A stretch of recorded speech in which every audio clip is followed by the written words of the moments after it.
জামালপুরে আশঙ্কাজনক হারে বাড়ছে পানিতে ডুবে শিশু মৃত্যু। গত ২ মাসে পুকুর, নদী ও ডোবায় ডুবে ২০ শিশুসহ অন্তত ২৫ জনের মৃত্যু হয়েছে। স্থানীয়রা বলছেন, বসতবাড়ির আশপাশে থাকা পুকুর, ডোবা, নালাতে পড়ে প্রাণ হারাচ্ছে শিশুরা। অভিভাবকদের অসচেতনতা ও শিশুদের সাঁতার না জানার কারণে এমন মৃত্যু দিন দিন বাড়ছে বলছেন তারা। এ নিয়ে আরও জানাতে জামালপুর ও গাইবান্ধা থেকে যুক্ত হচ্ছেন সহকর্মীরা। প্রথমে জামালপুর থেকে জানাবেন সহকর্মী সাইমুম সাব্বির শোভন। শোভন, সম্প্রতি জামালপুরে পানিতে ডুবে শিশু মৃত্যুর সংখ্যা বেড়েছে, এ ব্যাপারে অভিভাবকরা কি বলছেন এবং প্রশাসনিক কারোর সাথে কথা হয়েছে কিনা তারা কি বলছেন? দেখুন, ১৬ নদ নদীর জেলা জামালপুর। এছাড়াও পুরো জেলা জুড়ে কিন্তু জালের মতো ছড়িয়ে ছিটিয়ে রয়েছে অসংখ্য পুকুর ও খালবিল। তো এসব জলাশয়গুলোতে ডুবে গত ২ মাসে মৃত্যু হয়েছে ২৫ জনের, যার মধ্যে শিশুর সংখ্যা ২০ জন। তো স্থানীয় সচেতন ব্যক্তিরা এবং শিশুদের নিয়ে কাজ করা বিভিন্ন এনজিওগুলো যেটি বলছেন যে এই মৃত্যুর পিছনে কয়েকটি কারণ রয়েছে। প্রথমত কারণ হচ্ছে যে শিশুদের সাঁতার না শেখা, তারপরে শিশুর স্বজন দের হচ্ছে একটু ও একটু দায়িত্ব ও সচেতনতা না থাকা। আরেকটি বিষয় হচ্ছে যে পুকুর পাড়ে নিরাপত্তার ব্যবস্থা না থাকা।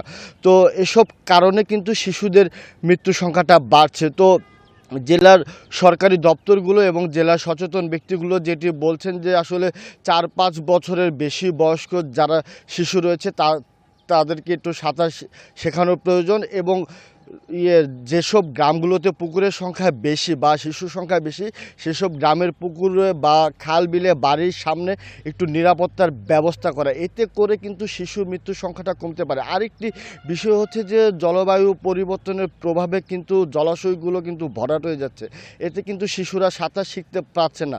তাই শিশুদের সাঁতার শেখানোকে তারা আসলে ভালোভাবে গুরুত্ব দিচ্ছেন। তো জেলা শিশু একাডেমি যেটি বলছেন যে অভিভাবকদের সচেতন করতে তারা বিভিন্ন সভা করছেন, তবে সেটির সংখ্যা খুবই কম, মাসে ১টি বা ২টি। তো এই সংখ্যা বৃদ্ধি করলে স্বজনদের মধ্যে সচেতনতা বাড়বে। আরেকটি বিষয় হচ্ছে যে চলতি বছর জেলায় সরকারিভাবে শিশুদের সাঁতার শেখানোর কোনো উদ্যোগ না থাকলেও আগামী বছর ২০২৭ সালে কিন্তু শিশু একাডেমি একদম শিশুদের সাঁতার শেখানোর ব্যবস্থা নিচ্ছে।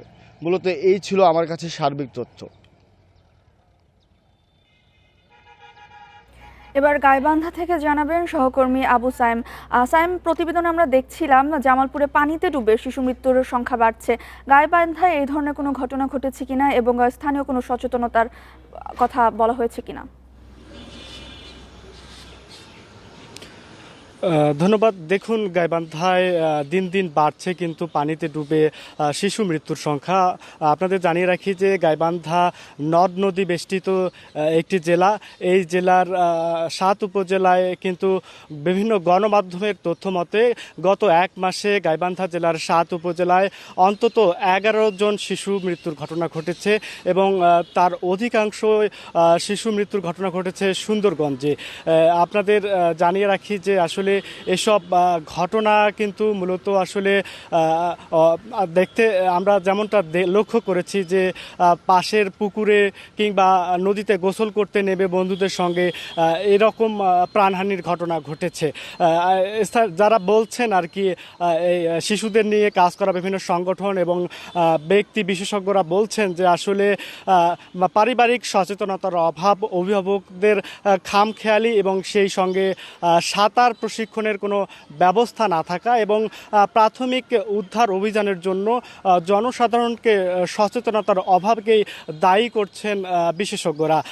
আমরা কথা বলেছিলাম জেলা স্বাস্থ্য বিভাগের সঙ্গে, তারা শুধুমাত্র যে স্থানীয় পর্যায়ে যে স্বাস্থ্যকর্মীরা রয়েছেন তাদের মাধ্যমে সচেতনতার বার্তা ছড়াচ্ছেন এবং পাশাপাশি আপনাদের বলে রাখি যে গাইবান্ধা জেলার জন্য কিন্তু ন্যূনতম ফায়ার সার্ভিসের কোনো ডুবুরি না থাকায় কিন্তু তাৎক্ষণিক তারা উদ্ধার অভিযানও চালাতে পারছেন না। তো সংশ্লিষ্টরা বলছেন যে আসলে সমন্বিত উদ্যোগের মাধ্যমে শিশুদের সাঁতার প্রশিক্ষণের ব্যবস্থা করা, পাশাপাশি জনসাধারণকে প্রাথমিক উদ্ধার অভিযানের জন্য প্রশিক্ষণ এবং তাদেরকে সহযোগিতার হাত বাড়ানোর উদ্যোগ নেয়ার কথা বলছেন কিন্তু সংশ্লিষ্টরা। তো এই ছিল গাইবান্ধা থেকে শিশু মৃত্যুর ঘটনার সবশেষ খবর। আশঙ্কাজনক হারে পানিতে ডুবে শিশু মৃত্যু নিয়ে জামালপুর ও গাইবান্ধা থেকে জানাচ্ছিলেন আমাদের সহকর্মীরা।